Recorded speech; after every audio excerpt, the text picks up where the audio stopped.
ሰላም በመላው ዓለም የምትኖሩ የተዋሕዶ ልጆች፣ እንግዲህ ትልቁ አካውንታችን ተዘግቷል። እንደ አዲስ ቴዲ ዘንባባው በማለት ይህንን ዩቲዩብ ቻናል ወደ እናንተ ስለ ጸሎት፣ ስለ ገዳማዊ ሕይወት፣ ስለ ገዳም ጉዞ የማቀርብበት ዩቲዩብ ቻናሌ ነውና ላይክ፣ ሼር፣ ሰብስክራይብ ያደረጋችሁ ጀምሩ። እንግዲህ እንደ እግዚአብሔር መልካም ፍቃድ ዛሬ የምንነጋገረው ስለ ጸሎት ነው። ጸሎቱ በቀን 7 ጊዜ ጸሎት ለምን እናደርጋለን ይላል የዛሬው ርዕሳችን። እንደ ኢትዮጵያ ኦርቶዶክስ ተዋሕዶ ቤተክርስቲያን የሰባቱ ጊዜያት ጸሎት አለን። እንደምታውቁት እንግዲህ የሰባት ጊዜ ጸሎትን ለማየት እንደመጀመሪያ የምታገኙት ከሆነ ክርስቲያናዊ የሰባት ጊዜ ጸሎት የሚል መጽሐፍ አለ። ፈልጋችሁ በመግዛት እሷ ላይ ማግኘት ትችላላችሁ። በትልቅ አባት የተጻፈ መጽሐፍ ነው። በጣም የተጠቀምኩበት ነው። ሌሎች እህት ወንድሞች የተጠቀሙበት መጽሐፍ ነውና በስመ አብ ወወልድ ወመንፈስ ቅዱስ አሐዱ አምላክ አሜን።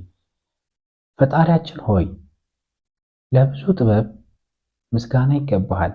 በአእምሮ ጠባይ ለማይታወቅ ለተወደደ ጥበብ ይህ ዓለም ላስገኘ ፍቅርህ ምስጋና ይገባሃል።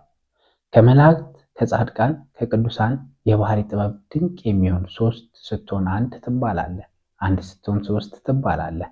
አንድነትህ ያለ ሶስትነት ፍጹም አይታወቅም። እንዲህ ነው ብሎ ለመናገር በላይነህና ሁልጊዜ ብርሃንን የሚያገኙ መላእክት ሕሊና ክብር ነው። ጸጋህ ለማግኘት እንደሚገባ አድርጎ በማስረጃ የተሰወረ ምስጢራትን ይገልጥ ዘንድ በምሳሌ ሊመሰል በቃል ሊነገር የማይቻል ነው። አንድነት ከሶስትነትህ፣ ሶስትነት ከአንድነትህ ተለይቶ የማይነገር ነው። ለበቁ ሰዎች እንደ ቸርነትህ የምትገለጽ በንጹሐን ልቦና መጠን የምትረዳ ጌታችን አምላካችን መድኃኒታችን ሕዝብ በክርስቲያን ሆይ የሥላሴን አንድነትና ሶስትነት በመጠኑ ማወቅ ስለሚገባ ሁላችንም ስለ ሥላሴ አንድነት ሶስትነት በሰንበት ትምህርት ቤት በመግባት መማር እንዲሁም ደግሞ አባቶችን በመጠየቅ መማር ያስፈልጋል። በትንሹ ግን አብ ማለት ምን ማለት ነው? አብ ማለት ወላዲ ይባላል። የወልድ የመንፈስ ቅዱስ ልቡና እሱ ነው። ወልድ ቃል ነው። መንፈስ ቅዱስ እስትንፋስ ነው።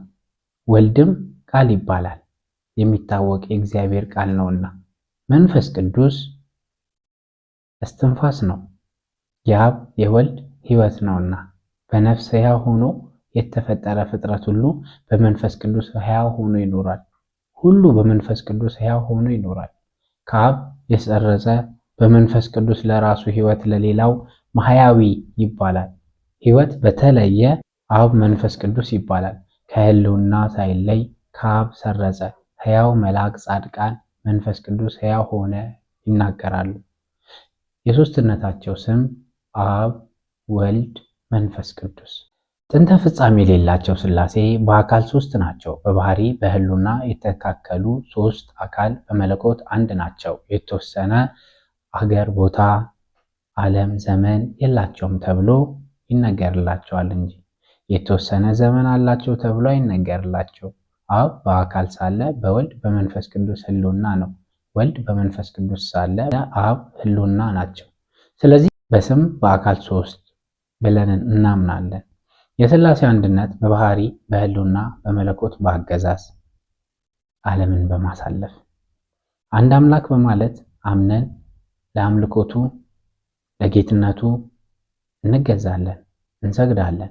ከብዙ በጥቂቱ ምስጢረ ሥላሴ ይህ ነው። የአንድነት የሶስትነት ማስረጃ ከመጽሐፍ ቅዱስ ከፈለጋችሁ አንብቡ።